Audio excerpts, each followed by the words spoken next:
Bismillahirrahmanirrahim. Assalamualaikum warahmatullahi wabarakatuh.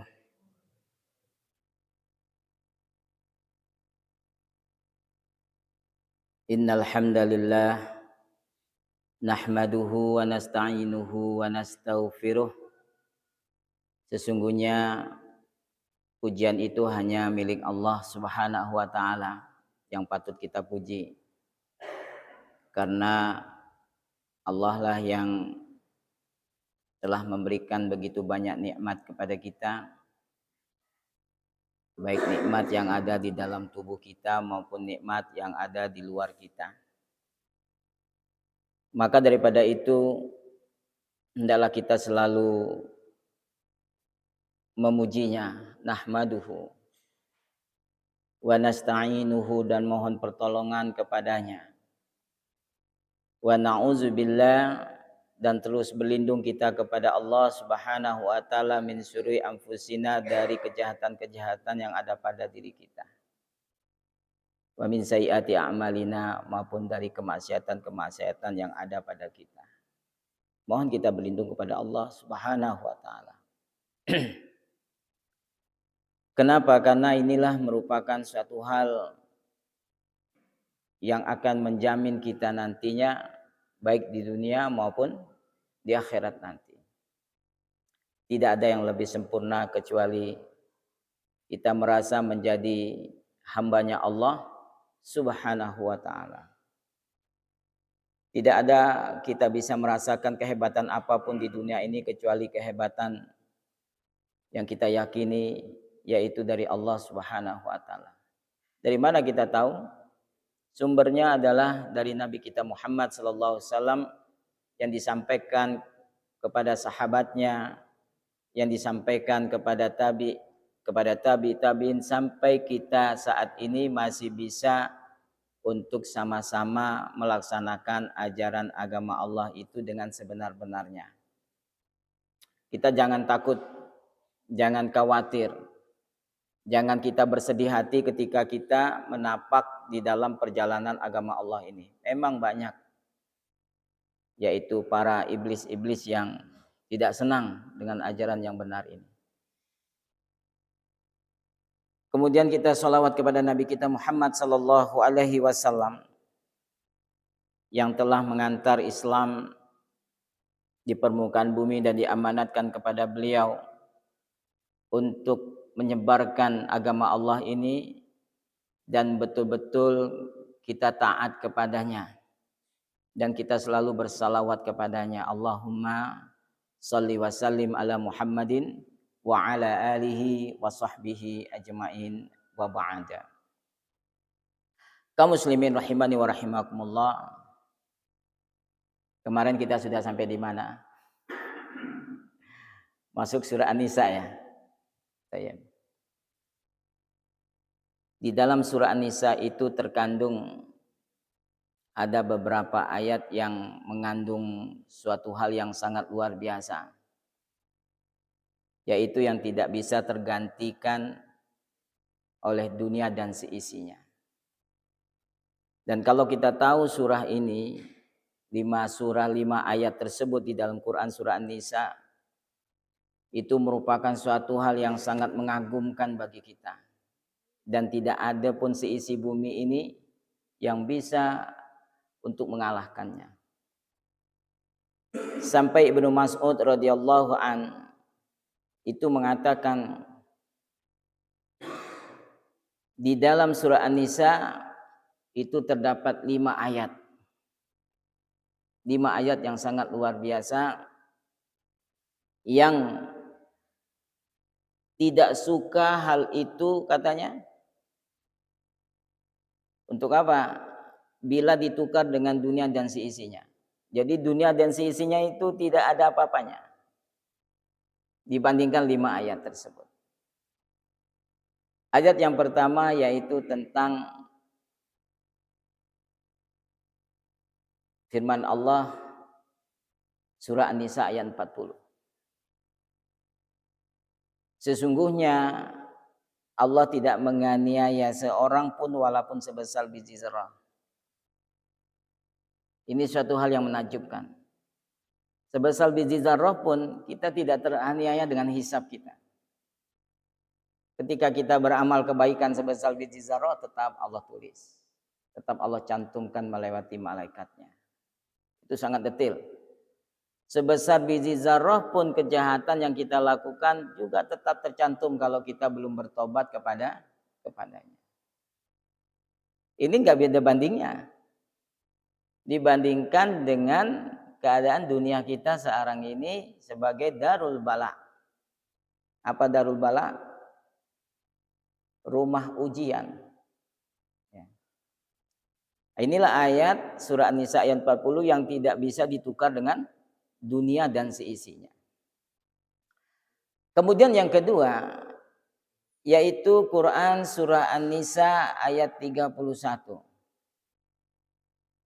Apa kata Allah Subhanahu wa taala, jika kalian menjauhi dosa-dosa besar di antara dosa-dosa yang dilarang kalian mengerjakannya, niscaya kami hapus kesalahan-kesalahan kalian. Allah sangat luar biasa nih. Kita meninggalkan dosa-dosa besar saja, bonusnya adalah dosa-dosa kecil kita terhapus. Coba bayangkan. Tidak ada sebanding dengan dunia dan seisinya. Tidak ada apa-apanya dunia dan seisinya. Dibandingkan kalau kita menjauhi dosa-dosa besar, itu berarti dosa-dosa kecil kita dihapus oleh Allah. Itu menjauhi saja. Apalagi kita betul-betul banyak-banyak beristighfar kepada Allah. Ya, bertobat kepadanya. Nah, ini surah An-Nisa ayat 31. Hingga akhir ayatnya. Kemudian dalam surah An-Nisa ayat 48 dan 116, sesungguhnya Allah tidak akan mengampuni dosa syirik. Ya. Dosa syirik, tetapi Allah mengampuni dosa selain daripada syirik, walaupun besar dosanya. Kalau dosa syirik selesai kita.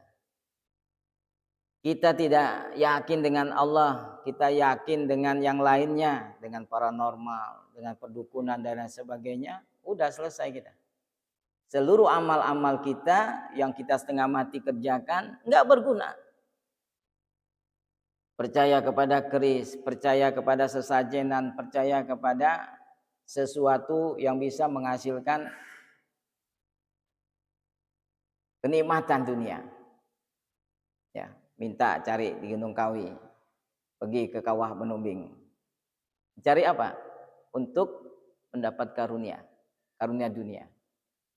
Enggak ada apa-apanya amalan, sholatnya enggak ada bisa diterima, puasanya enggak diterima, zakatnya enggak diterima, apapun enggak diterima oleh Allah Subhanahu wa taala kalau melakukan suatu kesyirikan. Ya. Tapi selain syirik masih bisa Allah berikan taubatnya. Masih bisa Allah berikan ampunannya. Tapi kalau sudah syirik, meninggal dalam keadaan syirik, selesai. Ya. Kemudian yang terakhir, yang kelima, yaitu sesungguhnya jikalau mereka ketika menganiaya dirinya datang kepadamu. Ya. Ada yang berbuat dosa, kemudian datang menghadap Allah, datang menghadap Rasulullah SAW, kemudian Rasulullah mendoakan mereka, Allah akan mengabulkan. Jadi kalau kita datang kepada yang betul-betul pemberi taubat, yang betul-betul pemberi maghfirah, maka Allah akan ampuni.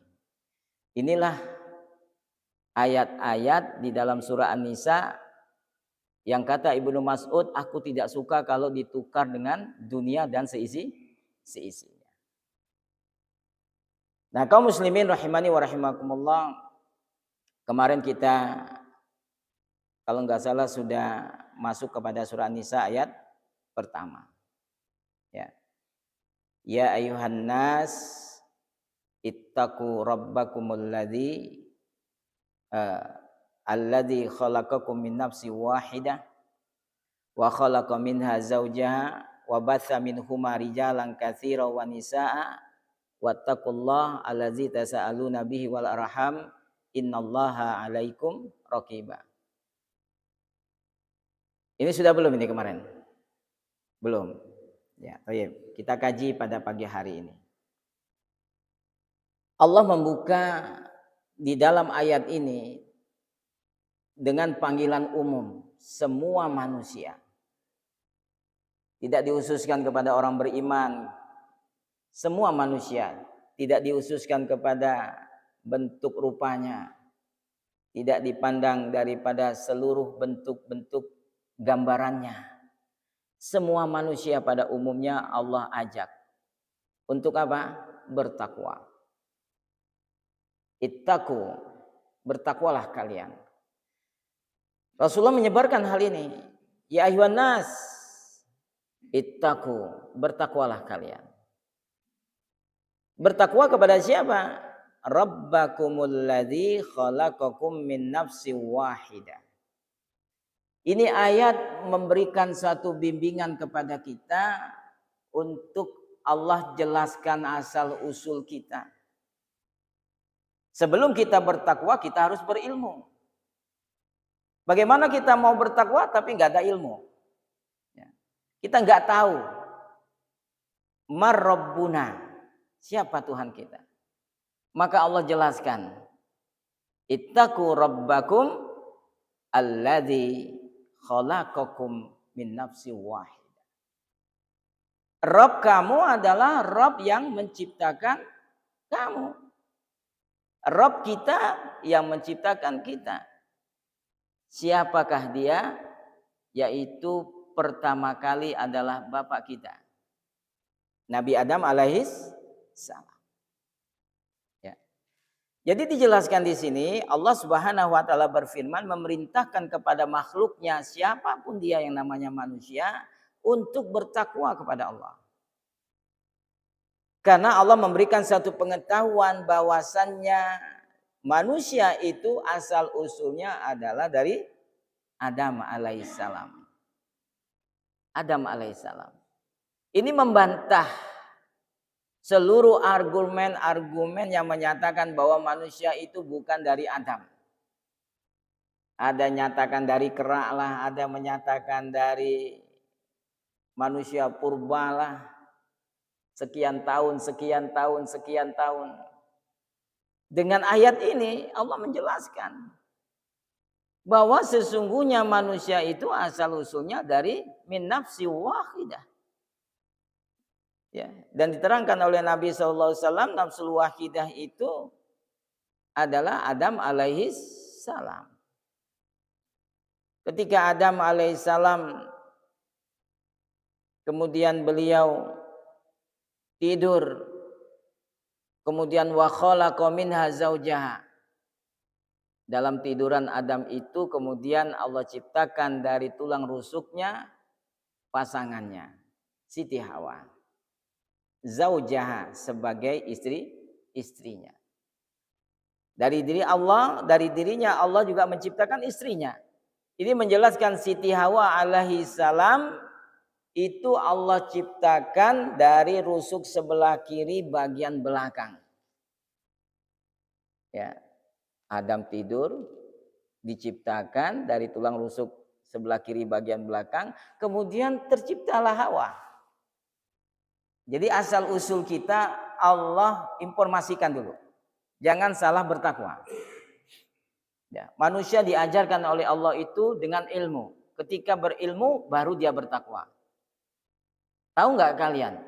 Takutlah kalian kepada Allah, ikuti apa yang diperintahkan, jauhi larangannya, karena kalian itu aku ciptakan dari seorang jiwa. Kemudian aku ciptakan pasangannya. Awalnya Adam dari tanah. Allah ciptakan dari tanah.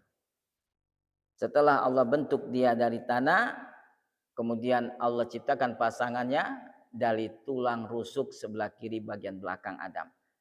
Setelah Adam bangun dilihatnya, maka Adam merasa cinta, senang kepada Siti Hawa. Begitu juga Siti Hawa.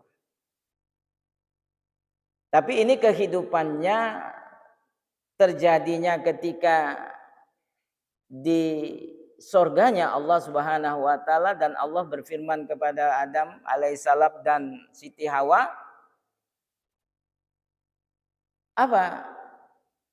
Yaitu wa izqulna li adama, mengatakan kepada Adam, makanlah dari apa-apa yang aku berikan rezeki kepada kalian semau kalian. Ini surganya Allah tuh begitu. Jadi surganya Allah itu kita diberi fasilitas untuk menikmati apa yang telah Allah ciptakan. Tidak lagi kita mengemban daripada syariahnya Allah. Tidak lagi sholat, tidak lagi ini. Makan apa adanya. Makan semua yang kuniberikan nikmat kepadanya. Ya. Tapi nampaknya memang iblis tidak senang. Wa idqulna lil malaikati isjudu li adama fasajadu illa iblis. Ya. Ini ceritanya waktu di surganya Allah. Allah perintahkan kepada malaikat, sekarang kalian tunduk kepada Adam karena kalian sudah merasa kalah dengan namanya Adam sebagai manusia yang kuciptakan.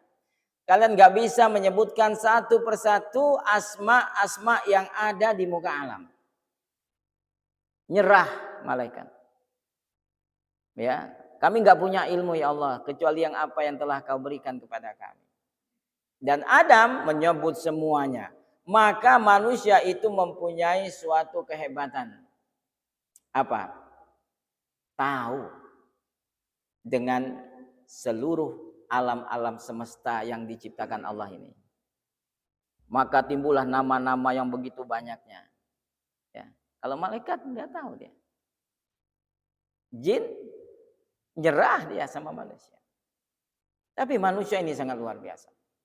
Maka manusia ini diberikan Allah cuman sekecil yang ada otak di otaknya. Cuman kecil otaknya di atas kepalanya. Tapi dia Allah kasihkan keluasan untuk bisa mengkaji, berpikir, merasakan dan lain sebagainya. Antum bisa merasakan sangat luar biasanya kita sebagai manusia. Lengkap. Bisa menjadi malaikat, bisa menjadi setan. Bisa mencerna dari segala alam semesta ini sangat luar biasa diciptakan. Allah menciptakannya kemudian dikaji, bisa menjadikan sesuatu hal yang sangat berharga bagi manusia. Bisa juga menghancurkan manusia. Itulah yang dinamakan manusia. Akan tetapi begitulah hakikatnya ketika manusia punya kelemahan. Inilah kelemahan digunakan oleh iblis untuk apa? Untuk mencelakakan manusia. Jadi kita ini di sorga dulu sudah bermusuh-musuhan. Bapak kita ini. Sama istrinya sudah bermusuhan dengan iblis. Maka akhirnya Allah turunkan mereka berdua. Fakulnah bitu minha jami'a. Kulnah bitu minha jami'a. Turun kalian semuanya. Ya. Turun kalian semuanya. Di ayat sebelumnya. Wakulnah bitu ba'dukum li ba'din adu. Maka turunlah kalian, satu di antara kalian tuh saling musuh-musuhan. Turun kalian. Aku berikan tempat fil ardi mustaqarru. Tempat kalian udah aku siapkan. Bumi. Turun kalian, tempat kalian bumi sampai ilahin. Sampai yaumil kiamah. Ini Allah informasikan. Melewati ayat-ayat Al-Quran yang tidak ada keraguan di dalam sedikit pun. Kalau kita masih ragu juga dengan Al-Quran, sudah kita bukan jadi orang beriman. Maka terhadap Al-Quran itu, apapun yang Allah bicarakan dalam Al-Quran, sami'na wa ata'na. Yakin. Maka antum akan dapat anugerah. Titel. Apa itu? Bertakwa. Kalau orang nggak percaya kepada Al-Quran, orang percaya kepada dunia, sibuk dia mencari ilmu dunia. Cari ilmu dunia sampai titelnya itu begitu banyaknya di namanya. Ya. Tapi tidak mencari taqwallah. Nabi kita Muhammad SAW, para sahabat radhiyallahu anhum, mereka mencari taqwallah apa mencari dunia? Mereka mencari taqwallah. Maka ketika mereka mencari taqwallah, dunia itu akan ikut kepada mereka. Akan Allah tundukkan kepada mereka. Jadi syaratnya ingin mendapatkan pertolongan Allah ketika kita bertakwa. Ketika kita bertakwa, maka Allah tundukkan seluruh apa yang ada di dunia ini untuk mereka. Inilah yang harus kita cerna. Maka kalimat ittaqu, wattaqu itu merupakan suatu kalimat sakral yang harus kita raih. Jadi kalau ada ditanya Ustadz, kalau Ustadz ingin mencari titel dunia apa ingin mencari titel akhirat? Ya, cari titel akhirat. Ustadz masih kuliah nggak mau kuliah lagi nggak mau ngejar S1 ke S2, S3, S-Kampel apa S apa itu? Enggak. S-Teler. Yang saya kejar adalah takwa. Jadi sudah punya titel? Enggak. Ingin mendapatkan takwa Allah itu yang paling sulit. Ketika kita sudah mendapatkan takwa, dunia itu Allah tundukkan kepada kita dengan mudahnya.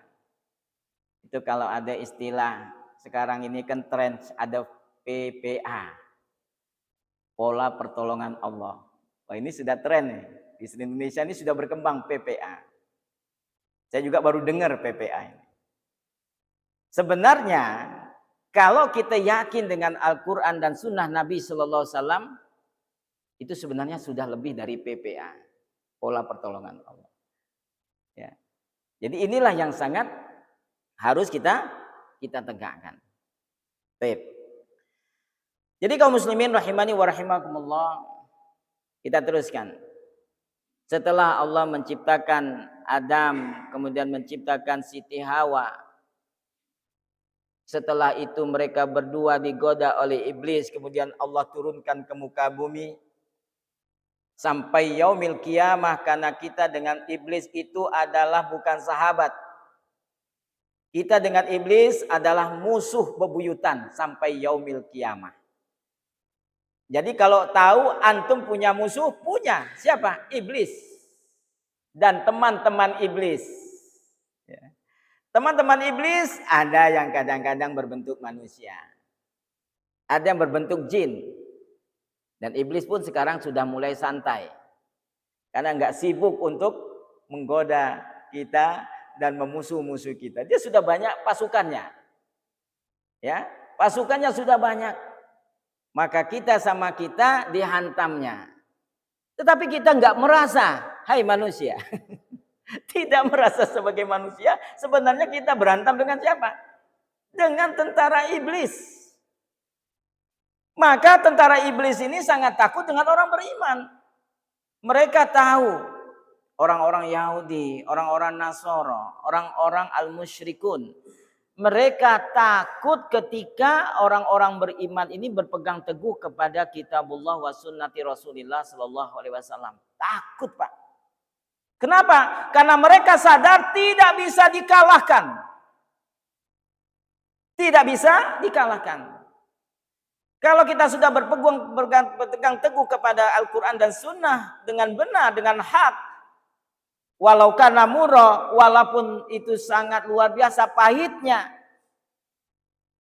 siapa yang membackup? Allah Subhanahu wa Ta'ala. Harus yakin, Pak. Maka kehidupan kita ini harus punya namanya husnuzon terhadap Allah. Apa husnuzon? Berbaik sangka dengan Allah. Jangan sampai kita berburuk sangka. Sebab di dalam riwayat Rasulullah itu, Allah itu sangat luar biasa terhadap manusia, orang beriman khususnya ketika di dalam hatinya ada sebesar biji zarrah pun rasa husnuzon kepada Allah. Ini sesungguhnya aku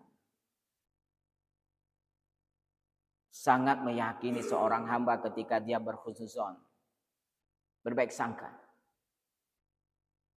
Jadi berbaik sangka terhadap Allah ini merupakan modal yang paling utama bagi kita yang kalau ingin mendapat titel takwa. Kenapa? Orang yang berbaik sangka itu orang yang betul-betul standar dalam hidupnya sangat luar biasa. Ketika dia di dalam keadaan naik down, kata orang itu, di atas, dia biasa-biasa saja. Dia saja mengaku sebagai seorang hamba. Ketika dia dalam keadaan terpuruk, juga dia biasa-biasa saja. Netral. terkontrol jiwanya. Tidak dia terlalu emosi, tidak terlalu sombong, tidak terlalu ini dan sebagainya, dan juga tidak terlalu merendah diri. Di tengah-tengah. Sebagai seorang hamba Allah, dia menyadari bahwa dia adalah cuman hamba. Dia bukan raja. Dia bukan orang-orang yang takabur. Siapa contohnya? Nabi kita Muhammad sallallahu alaihi wasallam. Walaupun beliau adalah seorang khalifah, beliau adalah seorang yang sangat ternama, luar biasa, tapi beliau biasa-biasa saja. Beliau tidak menampakkan bahwa beliau adalah orang-orang yang bermegah-megahan, enggak. Sederhana. Ketika ditimpa musibah, Rasulullah sangat luar biasa memberikan contoh bagaimana bersabar. Bersabar terhadap musibah. Ketika menghadapi beribu banyaknya rezeki Allah Subhanahu wa taala, kenikmatan, Rasulullah SAW bagaimana cara-cara beliau untuk bersyukur. Sampai beliau menegakkan qiyamul lail itu sangat lama sekali pada malam harinya. Sampai mencucurkan air matanya ketika kita kemarin dahulu belajar bagaimana Rasulullah di dalam sholat malamnya sampai mencucurkan air mata. Dan Aisyah mengatakan kepadanya, "Ya Rasulullah, mengapa aku tidak izinkan engkau untuk mendekatkan diri kepada Allah? Engkau adalah hamba Allah." Kemudian Rasulullah melaksanakan sholat sambil berdiri. Kemudian dia duduk. Kemudian ini beliau pun menangis pencucuran air mata.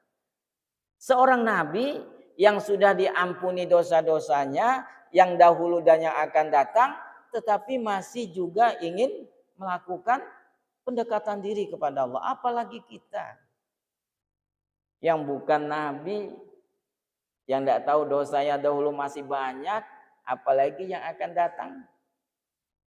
Ya. Nah, kita berusaha untuk bertakwa kepada Allah. Kaum muslimin rahimani wa rahimakumullah, akhirnya Bilal minta izin kepada Rasulullah, "Ya Rasulullah, ini sudah masuk waktu subuh, aku akan melakukan azan." Tetapi Bilal melihat Rasulullah menangis. Bilal mengatakan, "Ya Rasulullah, kenapa kau menangis? Engkau kan sudah diampuni dosa-dosamu yang dahulu dan akan datang." "Ya Bilal, aku ingin menjadi seorang hamba yang bersyukur." Ya, luar biasa. Aku akan ingin menjadi seorang hamba yang bersyukur. Jadi syukur dan sabar merupakan dua hal yang betul-betul harus kita pegang erat dalam kehidupan kita. Bersyukur atas seluruh nikmat dengan melaksanakan sholat. Ya. Bersyukur terhadap nikmat dengan melaksanakan puasa, zakat, infak, sedekah dan lain sebagainya. Tetapi ketika dilanda dengan musibah, maka dihadapi dengan sabar. Rasulullah SAW bersabda, sangat menakjubkan orang-orang yang beriman. Ajaban li amril mu'min. Idza asabatun musibah fasobara. Wa idza asabahul fasyakara. Kalau dia mendapatkan musibah, dia selalu bersabar. Dan ketika dia mendapatkan kenikmatan, maka dia selalu bersyukur. Ini sangat menakjubkan. Belum ada orang-orang selain beriman bisa mengalami seperti ini. Mengamalkan seperti ini. Kalau orang tidak beriman, ketika mendapatkan nikmat, lupa dengan Allah. Apalagi nikmatnya sudah bergudang-gudang di belakangnya. Lupa dengan Allah, lupa dengan panggilan azan, lupa di mana masjidnya. Mana Masjid Darul Arqam nih? Lupa dia. Ya. Tapi ketika sengsara baru ingat, Masjid Darul Arqam di mana? Tidak bersabar. Ketika ditambat musibah, waduh macam-macam. Lupa dengan segala-galanya, ketika mendapat musibah tidak bersabar. Bergaruh-garuh dia, bunuh diri dia. Tapi orang beriman ketika mendapat nikmat yang begitu banyaknya, nikmat yang sedikit, dia tetap bersyukur. Tetap dia melaksanakan sholat. Takut dia kepada Allah. Tetap dia berinfak sedekah. untuk membantu agama Allah, tetap dia melaksanakan puasa Ramadan dan puasa sunnah-sunnahnya, tetap dia melakukan muamalah yang diperintahkan Allah di dalam mengerjakannya, tetap standar itu cara bersyukur orang-orang beriman. Tetapi ketika mendapat musibah, orang beriman melakukan kesabaran yang sangat luar biasa. Apa istirja'nya orang beriman? Inna lillahi wa inna ilaihi raji'un. Jatuh dari motor, inna lillahi wa inna ilaihi raji'un. Motornya hilang, inna lillahi wa inna ilaihi raji'un. Sepedanya hilang, inna lillahi wa inna ilaihi raji'un. Istrinya hilang, inna lillahi wa inna ilaihi raji'un. Allahumma ajur fi musibati wa akhlif li khairan minha. Ya Allah, berikanlah pahala dalam musibahku ini dan berikanlah ganti yang lebih baik daripadanya. Insya Allah. Jadi bacakan doa itu juga. Kalau sepedanya hilang, bacakan doa itu. Ya Allah, berikan pahala dalam musibahku ini dan berikan ganti yang lebih baik daripadanya. Pasti diganti Allah. Dengan sepeda motor yang baru. Kita nggak tahu. Menurut akal kita, tidak mungkin ya. Tapi kalau menurut Allah, ketika kita sudah munajat dengan ketakwaan yang sangat luar biasa, mungkin apa tidak? Mungkin. Karena tidak ada istilah di dalam agama Islam itu tidak mungkin. Sesuatu hal yang kata kita, wah ini tidak mungkin terjadi nih. Kata Allah kun fayakun, jadi dia. Menurut akal kita, wah ini musim panas ini. Kun fayakun, hujan lebat. Apa yang tidak mungkin? Jadi pengaruh doa itu tergantung kepada ikhlas di dalam hati kita untuk Allah. Ketika kita sudah menanamkan keikhlasan kita untuk Allah, maka doa itu mudah terbukanya dan hijabahnya oleh Allah. Jadi pembersihan hati itu merupakan suatu hal yang jangan salah sampai tujuan. Ya. Nah, kaum muslimin rahimani wa rahimakumullah. Selanjutnya, wa batsa minhuma rijalan katsira wa nisaa. Dan Allah perkembangbiakkan manusia antara laki-laki begitu banyaknya dan wanita begitu banyaknya yang sudah sampai kita rasakan sampai saat ini. Itu dari dua jiwa yang Allah ciptakan. Pertama dengan melewati tanah, kemudian tulang rusuknya. Setelah Allah usir Adam dan Hawa serta iblis ke muka bumi, disitulah Allah berikan perkembangan biak tidak melewati menggunakan tanah. Tapi dengan saripati yang encer memancar, kental memancar. Disitulah Allah menciptakan kelanjutan daripada kita yang sudah kita maklumi sampai sekarang. Luar biasa. Dari air yang terpancar sudah bisa menghasilkan manusia. Dan itu pun sangat luar biasa. Belum ada terpecahkan sampai sekarang. Ilmuwan bisa melakukan seperti itu. Ya, karena apa? Karena qadarullah. Nggak bisa kita melampaui daripada telah Allah takdirkan. Di dalam penciptaan. Nggak bisa. Di dalam perjodohan. Nggak bisa. Di dalam memberikan nafasnya. Nggak bisa. Mencabut napasnya, enggak bisa. Itu sudah qadar Allah. Sudah takdir Allah yang Allah takdirkan ketika di dalam rahim. Maka timbullah dari situ banyaknya manusia yang Allah ciptakan tanpa kadang-kadang kita tidak sampai akal kita. Yuk macam ini bisanya. Luar biasa. Kadang-kadang kita tidak sampai ke situ loh berpikir. Kadang-kadang sudah cerot, sudah keluar aja dia. Nah keluar anaknya. Tapi ketika kita menyelidiki lagi, Allah beritakan bagaimana di dalam kandungan, bagaimana ini, bagaimana prosesnya. Kalau itu sangat luar biasa. Tidak ada satupun di antara manusia yang sanggup untuk melakukan hal tersebut.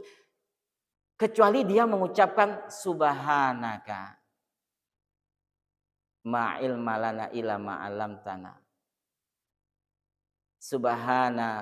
Subhanaka. Ma khalaqta hadza batila. Ayat yang kita pelajari itu. Ya, Maha suci Allah terhadap apa-apa yang telah kau ciptakan. Tidak ada sia-sia. Nah, kaum muslimin rahimani wa rahimakumullah. Jadi itulah cara-cara Allah memberikan pengetahuan di zaman Rasulullah SAW kepada masyarakat pada waktu itu. Mereka tidak tahu awalnya itu bagaimana. Tetapi Rasulullah SAW diberitakan Allah, dari Nabi Adam, Siti Hawa. Kemudian Rasulullah jelaskan. Baru kita mengerti, baru orang-orang beriman mengerti. Dan orang-orang yang tidak beriman mengingkari hal ini. Maka dia berteorilah, beginilah, begitulah asal kita ini. Ya, dari manusia purbalah, dari keraklah, dari inilah, dari itulah. Ya. Dan alhamdulillah dengan ayat ini terbantahkan semuanya. Nah, kaum muslimin rahimani wa rahimakumullah. Selanjutnya, wattaqullah allazi tasaaluna bihi wal arham. Dan sekali lagi kata Allah, bertakwalah kalian. Kenapa kalian harus bertakwa? Karena kalian itu antara satu dengan yang lainnya tasaalun, saling membutuhkan. Membutuhkan dengan apa? Tasaaluna bihi, dengan Allah Subhanahu wa taala. Kadang-kadang kita melakukan aktivitas muamalah di dunia ini, kita membutuhkan satu dengan yang lainnya. Enggak ada kita hidup sendiri-sendiri. Berdagang pasti ada pembeli, ya. Apalagi bekerja, ya pasti ada pasangannya. Ada yang diusahakan, ada partnernya. Ya. Kalau kita berusaha enggak ada yang beli, macam mana? Tetapi semuanya itu walaupun kita tasa'aluna, tetap kita dengan nama Allah. Bismillah. Walaupun kita berusaha dalam dunia ini, tetap kita memuji Allah. Alhamdulillah. Ketika kita selesai melakukan aktivitas dalam bekerja kita, beraktivitas berinteraksi dengan yang lainnya, tetap kita selalu Bismillah wa alhamdulillah. Ya. Di situ kita disuruh bertakwa kepada Allah. Dan Allah kasih informasi kita adalah manusia yang berinteraksi. Tetapi interaksi seorang mukmin itu tidak boleh menjauhi dengan Allah. Tetap memulai dengan bismillah. Selesai tetap kita alhamdulillah. Karena tidak ada sesuatu apapun yang telah kita kerjakan kecuali kita hanya memuji hanya Allah lah ini. Aku bisa hidup juga karena Allah. Aku tidur pun juga karena Allah. Bismika. Allahumma ahya amutu wa ahya. Dengan menyebut nama Engkau ya Allah, aku mati dan aku hidup kembali. Artinya aku tidur dan kemudian aku dihidupkan. Setelah bangun tidur, alhamdulillahilladzi ahyana ba'dama amatana wa ilaihin nusyur. Ketika kita ingin berinteraksi kepada yang lainnya, kita mulai dengan bismillah. Tawakkaltu 'alallah wala haula wala quwata illa billah. Semuanya dengan billah, dengan Allah. Tidak boleh seorang mukmin itu berusaha tidak dengan billah, dengan bismillah dan diakhiri dengan alhamdulillah. Tidak boleh. Karena suatu keharusan. Syarat-syarat menjadi orang yang bertakwa adalah mendekatkan diri kepada Allah dikala kita berinteraksi. Dan selesai berinteraksi, jangan lupa bilhamdulillah. Dengan bersyukur, dengan memuji Allah. Kita tidak bisa memuji yang lainnya. Ketika kita senang dengan seseorang, yang kita puji siapa? Alhamdulillah. Oh kamu ini cantik sekali. Oh itu gombal. Ya, wih cantiknya, gombal itu. Tapi apa yang kita ucapkan? Alhamdulillah. Hanya Allah yang dipuji. Yang kedua, kenapa kita harus bertakwa kepada Allah? Wattaqullah. Karena Allah lah yang telah menginginkan silaturahim harus tersambung wal arham. Tidak boleh di antara kita sebagai manusia memutuskan hubungan silaturahim. Ya. Ini asal ada sedikit sengketa, asal ada sedikit tidak enak lah, tidak kawa datang. Ngapain kada datang? hatiku nih tidak seenak kayak dia tuh. Lah, nak mutus silaturahim. Ya. Kita ini disuruh menyambung silaturahim dengan siapapun. Tidak orang beriman saja, dengan orang tidak beriman pun kita harus menyambung silaturahim, walaupun mereka juga ingkar kepada Allah Subhanahu wa taala. Bagaimana menyambung? Rasulullah juga menyambung silaturahim dengan orang-orang Yahudi, dengan orang-orang Nasara. Terus disambung oleh Rasulullah, walaupun mereka nggak senang dengan Nabi kita Muhammad sallallahu alaihi wasallam, bahkan memusuhi beliau. Tapi beliau adalah orang yang sangat luar biasa menyambung silaturahim, apalagi terhadap kaum beriman. Ya, Rasulullah ruhama bainahum wa asyidda'u 'alal kufar. Rasulullah itu adalah sangat berkasih sayang terhadap orang-orang beriman dan sangat keras terhadap orang-orang yang ingkar kepada Allah Subhanahu wa taala. Tetapi apakah Rasulullah tidak menyambung silaturahim? Tetap Rasulullah menyambung silaturahim. Walaupun pamannya, walaupun dari segi keluarganya enggak senang dengan dakwanya Rasulullah SAW, Rasulullah tetap mendatanginya. Ketika Abu Thalib meninggal dunia, bapaknya Ali radhiyallahu an, tetap Rasulullah mengatakan kepada Ali, "Ya Ali, pergilah kepada bapakmu. Kuburkanlah dia, walaupun dia tidak masuk Islam." Jadi ini banyak sekali yang harus kita perhatikan bagaimana bertakwa kepada Allah. Yang pertama, kita harus tahu bahwasanya ciptaan kita itu pertama kali adalah Adam dan Siti Hawa, kemudian berkembang biak. Yang kedua, kita perintahkan untuk bertakwa kepada Allah itu kita harus tahu bahwa kita ini memang berinteraksi di antara kita, tetapi dengan nama Allah. Jangan ditinggalkan. Berbisnis harus dengan syariat Allah. Berbisnis harus dengan, mulailah dengan pendekatan diri kepada Allah Subhanahu wa taala, sehingga semuanya lancar. Dan kita harus selalu menyambung silaturahim, jangan memutuskannya. Paling banter tidak boleh lewat dari 3 hari ketika kita ada sakit hati terhadap teman kita. 3 hari waktunya Rasulullah kasih waktu, jangan sampai lebih dari itu. Kalau lebih dari itu kita akan celaka. 3 hari enggak berteguran, 3 hari cukup. Sudah ini jangan sampai tidak berteguran, pergi ke rumahnya.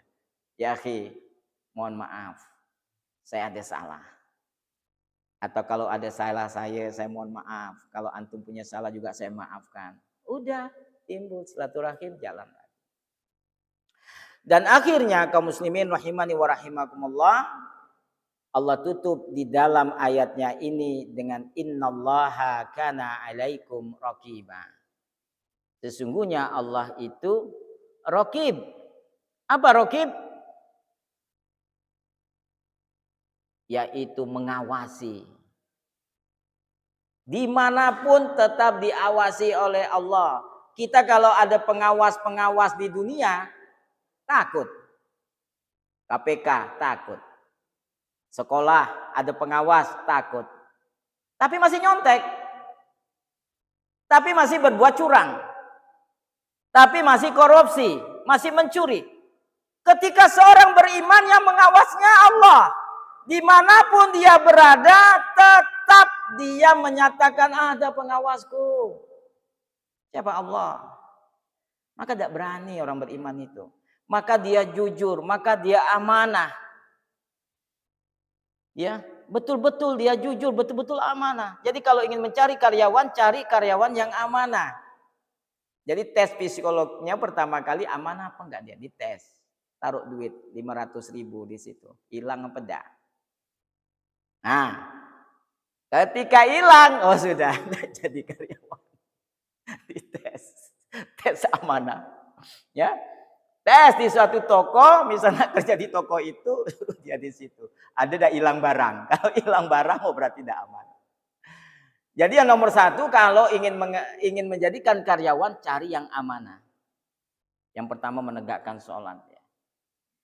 Pasti perusahaannya akan maju. Coba yang tidak pernah sholat, begajul, oh sudah selesai. Nggak mati ngatur ya. Suruh gini dia ke sana, suruh gitu dia ke sini. Nak kata dia lah. Nah, petantang petenteng pada tidak tahu apa lah. Ya, kalau soal menuntut paling jago. nuntut ini nuntut itu kan, tapi ketika kerja tidak amanah. Inilah rusaknya sesuatu usaha ketika tidak amanah. Maka ketika orang mukmin menjadi orang-orang yang baik di muka bumi, pengawasnya katanya Allah. Kami punya Allah, kami yang mengawasnya adalah Allah. Walaupun bapak-bapak sebagai pengawas di sini, bapak tidak akan menemukan apapun untuk mengawasi kami karena kami punya pengawas. Dan bapak pun diawas oleh pengawas kami. Ya, jadi kalau KPK yang mau pleco, KPK, kamu nangkap orang tapi kamu pleco, tahu itu siapa? Allah yang tahu. Jadi kalau pengawas yang paling jitu adalah Allah Subhanahu wa taala, kalimatnya innallaha kana 'alaikum raqiba. Inilah ayat yang kita pelajari pada pagi hari ini ba'da subuh yang sangat luar biasa, dan antum adalah orang-orang yang termasuk orang-orang yang cinta dengan nabinya, cinta dengan Allah, cinta dengan nabinya. Karena ketika kita cinta dengan Allah dan nabinya, kita lebih mendahului untuk taklim. Ya. Bukan mengadakan acara-acara yang dibuat oleh manusia yang tidak dicontohkan oleh Nabi dan para sahabatnya. Tapi taklim ini kita berjalan terus. Bukan nunggu setahun. Tapi kadang-kadang orang nak nunggu setahun baru nak ngadakan. Yang kita dah cinta kepada Allah, cinta kepada Rasul, setiap kajian. Mana yang lebih mulia? Kita yang lebih mulia. Karena itulah contoh dari Rasulullah dan para sahabat radhiyallahu an. Jadi antum jangan terpengaruh dengan wah inilah itulah ini, jangan terpengaruh. Ada lagi yang mendebatkan ini bagaimana hukumnya, ini bagaimana hukumnya, antum gak usah terpengaruh. Antum tetap istiqomah bahwa apa yang diajarkan Nabi SAW dan diikuti oleh para sahabatnya, para tabi'in sampai kita saat ini seperti itu, itulah yang terbaik untuk menghadapi kita di akhirat. Maka Rasulullah diperingatkan oleh Allah ketika di Kausar, di telaga Kausar, telaga yang penuh dengan kenikmatan yang begitu mengalir sungai-sungai untuk menambah keluar biasaan sebelum kita masuk surganya Allah. Ada orang yang belang-belang, ada asar wudhunya, wudhu dia. Tapi nggak bisa masuk ke telaga.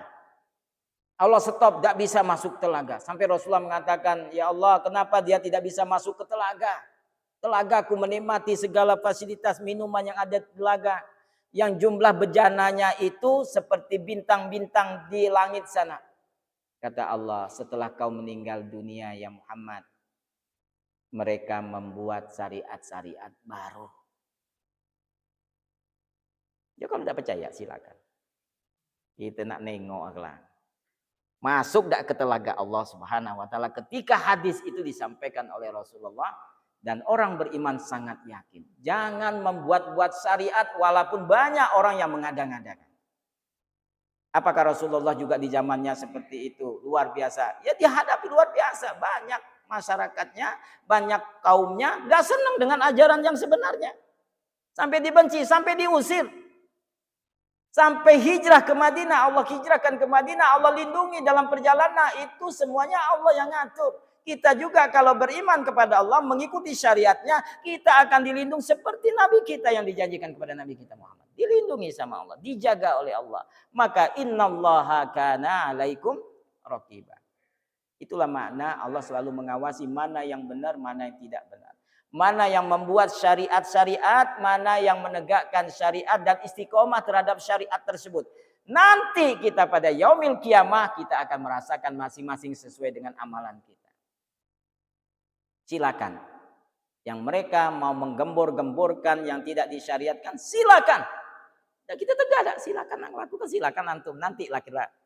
Pas yaumil hisab, baru ya Allah, ngapain dulu lah diingatkan kami ngade-ngadekan. Ya sudah memang begitu. Iblis itu nggak senang memang begitu. Ya. Nah ini suatu dakwah yang kadang-kadang berat untuk dikatakan, tapi begitulah yang haknya. Maka kemarin kita bicarakan tentang bagaimana Muaz diperintah oleh Rasulullah dari 7 hal itu, yang salah satunya adalah amaroni an akula al-haq walau kana murra. Kata Muaz, aku diperintahkan Nabi Shallallahu Alaihi Wasallam mengatakan yang benar walaupun rasanya pahit. Ini pahit, Pak. Apalagi bagi saya pahit. Ya, kalau kita mengatakan yang hak, pasti kita dimusuhi, nggak disenangi. Tapi nggak mengapa, karena yang akan menjamin kita bukan dia, yang akan menolong kita bukan dia, yang menolong kita siapa? Allah Subhanahu Wa Taala.